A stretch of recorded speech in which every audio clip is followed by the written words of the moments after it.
அப்ப நம்முடைய கண்கள் எப்படி பார்க்கணும்? நேர்மையான பார்வை உனக்குள்ள இருக்கணும். நீ பார்க்கிற பார்வையை ஆண்டவர் விரும்ப வேண்டும். நீதிமொழிகள் 4ஆம் அதிகாரம் 25வது வசனத்தை வாசிக்க கேட்போம். நீதிமொழிகள் 4:25. உன் கண்கள் நேராய் நோக்க கடவது, உன் கண்ணிமைகள் உனக்கு முன்னே செவ்வாய் பார்க்க கடவது. பாருங்க, உன் கண்ணு எப்படி பார்க்கணுமா?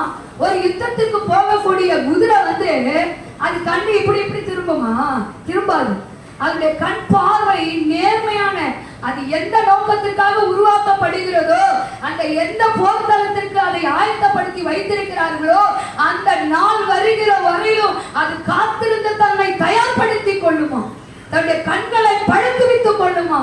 அவருடைய எண்ணங்கள், அவருடைய கண் பார்வைகள் அவைகள் நேர்மையானதாக, தன்னுடைய எஜமான் தனக்காக உருவாக்கி வைத்திருக்கிற அந்த நாளுக்காக அது தன்னை ஒவ்வொரு நாளும் ஆயத்தப்படுத்தி தன்னை பாதுகாத்துக் கொள்ளக்கூடிய ஒரு யுத்த குதிரையாக அது இருக்கும். அப்புறம் நம்முடைய கண்ணின் பார்வை எப்படி இருக்கணும்?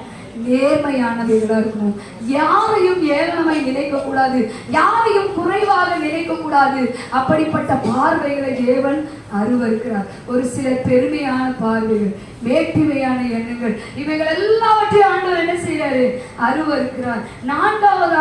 மூன்றாவதாக பாத்தீங்கன்னா, ஆண்டவர் நம்ம யுத்த குதிரையாக மாற்ற வேண்டும் என்றால் நம்முடைய பார்வை, அதிலே பாத்தீங்கன்னா நம்முடைய பார்வை தெளிவானதா இருக்கும்.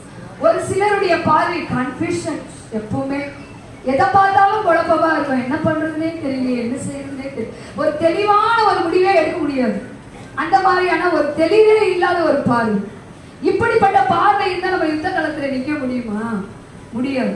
அப்போ ஒரு யுத்த குதிரையாக நாம் மாற வேண்டுமானால், நம் கண்களுக்கு கவசம் போட வேண்டுமானால், நம்முடைய பார்வை தெளிவானதாக இருக்க வேண்டும்.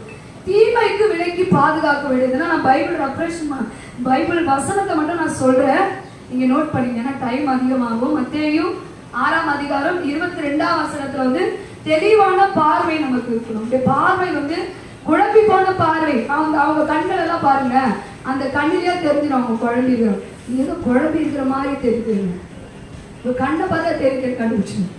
ஏன்னா ஒரு குழப்பத்துல இருந்தா நம்ம பார்வை எப்படி இருக்கும்? அப்படி இப்படி போவோம், அப்படியே கண்ணே ஒரு மாதிரி போயிட்டு இருக்கும்.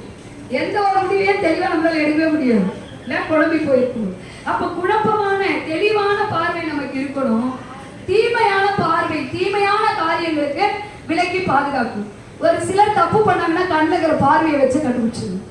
திருட்டுத்தனம் பண்ண பிள்ளைங்க பாருங்க, ஏதாவது ஒரு திருடிட்டாங்கன்னா அப்படியே பண்ண